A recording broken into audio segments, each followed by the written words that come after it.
Hello dears, welcome back to ഇന്നസ് recipe. ഞാൻ ഇന്ന് വന്നിട്ടുള്ളത് വളരെ ടേസ്റ്റി ആയിട്ടുള്ള ബീഫ് എല്ല് കറിയുടെ റെസിപ്പിയുമായിട്ടാണ്. തീർച്ചയായിട്ടും അവസാനം വരെ കാണുക. ലൈഫിൽ ഒരു വട്ടയെങ്കിലും ഉണ്ടാക്കി കഴിക്കേണ്ട അടിപൊളി ടേസ്റ്റി ആയിട്ടുള്ള ഒരു റെസിപ്പിയാണ് കേട്ടോ. അപ്പോൾ ഇതിൻ്റെ ആ ഒരു മജ്ജയൊക്കെ വരുന്നതുണ്ടോ, നല്ല വെന്ത് അടിപൊളി ടേസ്റ്റാണ് കേട്ടോ. അപ്പോൾ ആദ്യമായിട്ടാണ് എൻ്റെ ചാനൽ കാണുന്നതെങ്കിൽ ഇപ്പോൾ തന്നെ വീഡിയോ ലൈക്ക് ചെയ്യാനും ഫ്രണ്ട്സിനും ഫാമിലിക്കും ഒന്ന് ഷെയർ ചെയ്ത് കൊടുക്കാനും സബ്സ്ക്രൈബ് ചെയ്തിട്ട് അടുത്തുള്ള ബെൽ ബട്ടണിൽ ഓൾ എന്നുള്ള ഓപ്ഷൻ അമർത്താനും മറക്കണ്ട. റെസിപ്പിയിലേക്ക് പോകാം. അതിന് വേണ്ടിയിട്ട് ആദ്യം തന്നെ ഞാൻ കുറച്ച് എല്ല് എടുത്തിട്ടുണ്ട്. ഈ ഒരു എല്ല് സൂപ്പർ മാർക്കറ്റിൽ നിന്ന് ഇതേപോലെ എല്ലുകറി ഉണ്ടാക്കാനായിട്ട് അല്ലെങ്കിൽ സൂപ്പ് ഉണ്ടാക്കാനായിട്ട് വച്ചേക്കുന്നതാണ്. നന്നായിട്ട് കഴുകി വൃത്തിയാക്കി എടുത്തിട്ടുണ്ട്. കറി ലീവ്സ് എടുത്തിട്ടുണ്ട്. പിന്നെ സെപ്പറേറ്റ്ലി കുറച്ച് കറി ലീവ്സും ചെറിയ ഉള്ളി എടുത്തിട്ടുണ്ട്. അവസാനം വഴറ്റി ഇതിലേക്ക് ചേർക്കാൻ വേണ്ടിയിട്ടാണ് കേട്ടോ. 2 തക്കാളി ചെറുതായിട്ട് ഇങ്ങനെ അരിഞ്ഞെടുത്ത് വെച്ചിട്ടുണ്ട്. ഒരു 5-6 മുളക് കീറി വെച്ചിട്ടുണ്ട്. 4 സവാള ചെറുതായിട്ട് അരിഞ്ഞ് വെച്ചിട്ടുണ്ട്. പിന്നെ ഇതിലേക്ക് ഇഞ്ചിയും വെളുത്തുള്ളിയും വേണം. അപ്പോൾ ഇഞ്ചി ഒരു ചെറിയ പീസ് നന്നായിട്ട് കല്ലിൽ ചതച്ചെടുത്ത് വെച്ചിട്ടുണ്ട്.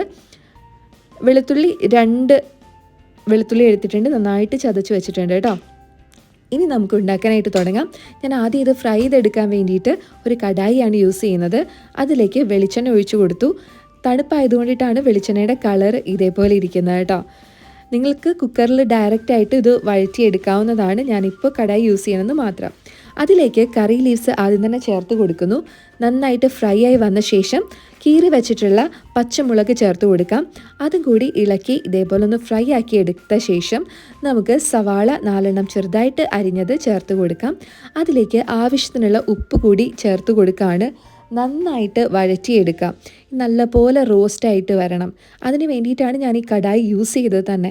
കടായി ആകുമ്പോൾ പെട്ടെന്ന് തന്നെ മീഡിയം ഫ്ലെയിമിൽ വെക്കുകയാണെങ്കിൽ നന്നായിട്ട് റോസ്റ്റായി കിട്ടും. ഇത് നാടൻ നമ്മുടെ ഇന്ത്യൻ സവാള അല്ലാത്തത് കൊണ്ടിട്ടാണ് വയലറ്റ് കളറിലേക്ക് വന്നത്. നന്നായിട്ട് റോസ്റ്റ് ആയിട്ടുണ്ട്.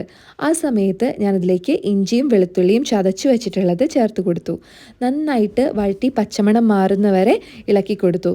അതിനുശേഷം 2 തക്കാളി അരിഞ്ഞത് ചേർത്ത് കൊടുത്ത് നന്നായിട്ട് വഴറ്റിയെടുക്കുന്നുണ്ട്. ഇത് പെട്ടെന്ന് തന്നെ വഴറ്റി കിട്ടാനായിട്ട് ഒന്ന് അടച്ച് വെച്ചിട്ട് ഒരു 3 മിനിറ്റ് വേവിച്ചെടുക്കുന്നുണ്ട്. അത്ര തന്നെ മതിയാവും കേട്ടോ. നന്നായിട്ട് കുഴഞ്ഞ് ഇതേപോലെ വന്നാൽ മതി.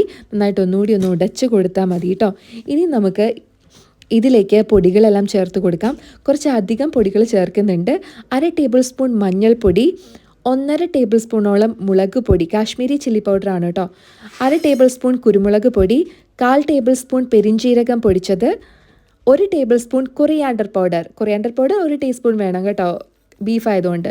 1 table spoon garam masala, 1 table spoon beef masala. ഇത്രയും ചേർത്തിട്ട് നന്നായിട്ട് വഴറ്റിയെടുക്കാം. ഈ പൊടികളെല്ലാം കൂടി ചേർക്കുമ്പോൾ നല്ല അടിപൊളി ടേസ്റ്റിൽ നമുക്ക് ഈ കറി കിട്ടും കേട്ടോ. നന്നായിട്ട് വഴറ്റിയെടുത്തിട്ടുണ്ട്. ഇനി ഞാൻ കുക്കറിൽ വിനെഗർ ഒഴിച്ച് നന്നായിട്ട് കഴുകി വൃത്തിയാക്കി എടുത്തിട്ടുള്ള എല്ലിൻ്റെ പീസ് എടുത്തിട്ടുണ്ട്. എല്ലിന് ആവശ്യമായിട്ടുള്ള 2 ടീസ്പൂൺ ഉപ്പ് ചേർത്ത് കൊടുത്തിട്ടുണ്ട്. നമ്മുടെ അടിപൊളി കളർഫുൾ മസാല ഇതിലേക്ക് ചേർത്ത് കൊടുക്കാം. നല്ല ടേസ്റ്റാണ് ഈ മസാല. ഇപ്പോൾ തന്നെ ടേസ്റ്റ് ചെയ്ത് നോക്കുമ്പോൾ നന്നായിട്ട് പച്ചമണമൊക്കെ മാറിയിട്ടുണ്ട് കേട്ടോ. ഇതിലേക്ക് ഒരു ബൗള് വെള്ളം ഞാൻ ഒഴിച്ചു കൊടുത്തിട്ടുണ്ട്. ഇത് അടിയിൽ പിടിക്കാതിരിക്കാൻ വേണ്ടിയിട്ടാണ് ഇത്രയും വെള്ളം ഒഴിച്ചത്. അധികം ചാറൊന്നും ഇല്ലാത്ത ഒരു കറിയാണിത്. ഇത് വെന്ത് കിട്ടണം, അടിയിലും പിടിക്കരുത്. അതിന് വേണ്ടി മാത്രം വെള്ളം ചേർത്താൽ മതിയാവും. ഇത് മുങ്ങിക്കിടക്കേണ്ട ആവശ്യമൊന്നുമില്ല. മുങ്ങാതെ തന്നെ നന്നായിട്ട് വെന്ത് കിട്ടും കേട്ടോ. നന്നായിട്ട് ഇതൊന്ന് ഇളക്കി ഇടാനായിട്ട് ശ്രദ്ധിക്കുക. മസാല ഫുള്ളൊന്നും പിടിച്ചില്ലെങ്കിലും അത്യാവശ്യം പറ്റുന്ന രീതിയിലൊന്ന് പിടിപ്പിച്ച് ഇതേപോലെ എല്ല് കഷ്ണങ്ങളൊക്കെ കറക്റ്റ് ഒരു അളവിൽ അടുക്കി വെച്ച് കൊടുക്കുക. അടച്ചു വെച്ച് ഒരു 12 വിസിലൊക്കെ അടുപ്പിക്കണം. അപ്പോഴാണ് അടിപൊളി സ്മെല്ലായിരിക്കും. വീട് നിറച്ചും നല്ല സൂപ്പർ മണം വരാൻ തുടങ്ങും. അപ്പം നമുക്കിത് തുറന്ന് നോക്കാം. 12 വിസിലൊക്കെ അടിച്ചതാണ്. വെന്തിട്ടുണ്ടോ എന്ന് നോക്കാൻ വേണ്ടി ഞാനിവിടെ ഒരു സ്പൂൺ എടുത്തിട്ടുണ്ട്. സ്പൂൺ വെച്ചിട്ട് ഇതിൻ്റെ ആ മജ്ജയുടെ ബോൺമാരോയുടെ ഏരിയ ഉണ്ടല്ലോ, അതിങ്ങനെ എടുത്തു നോക്കുക. കണ്ടോ, ബോൺമാരൊക്കെ ജ്യൂസി ആയിട്ട് വന്നിട്ടുണ്ട്. അതുപോലെ ഇറച്ചിയും നല്ലപോലെ ജ്യൂസി ആയിട്ട് വന്നിട്ടുണ്ട്. എല്ലിലുള്ള കുറച്ച് ഇറച്ചി മാത്രമേ ഉള്ളൂ കേട്ടോ ഇത് ഞാനൊരു പാത്രത്തിലേക്ക് മാറ്റിയിട്ടുണ്ട്. അപ്പോൾ അടിയിലത്തെ മസാലയൊക്കെ ഇങ്ങനെ മുകളിലേക്ക് ഒഴിച്ചു കൊടുത്തിട്ടുണ്ട്.